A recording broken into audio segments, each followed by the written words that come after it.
Hello বন্ধুরা, তোমরা সবাই কেমন আছো? আশা করি খুব খুব খুব ভালো আছো। আমি একটু ভালো আছি, তাই আমরা আজকে বেরিয়ে পড়েছি। দেখুন, চিনতে পারছেন জায়গাটা কোথায়? হ্যাঁ, এটা কিন্তু সেই সবার প্রিয় ভাইয়ের আড্ডা। গিয়ে মাসির চপ দেখে তো লোভ সামলাতে পারলাম না, তাই আমরা আর এই ঠান্ডার মধ্যে চায়ের লোভ কে বা সামলাতে পারে বলুন?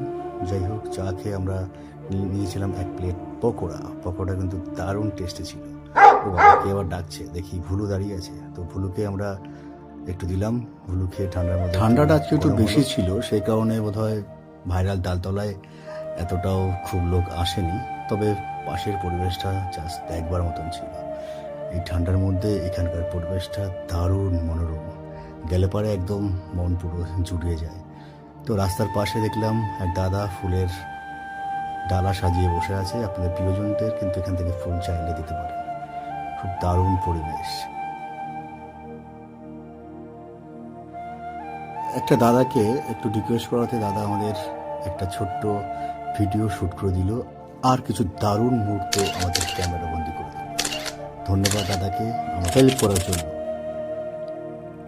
তো আপনারা আসুন এই সুন্দর পরিবেশে ভাইরাল তালতলায় আপনাদের প্রিয়জনদের নিয়ে, আপনাদের বন্ধু বান্ধবী সব পরিবারে আসতে পারেন শীতের বিকালটা এনজয় করতে। অসংখ্য ধন্যবাদ।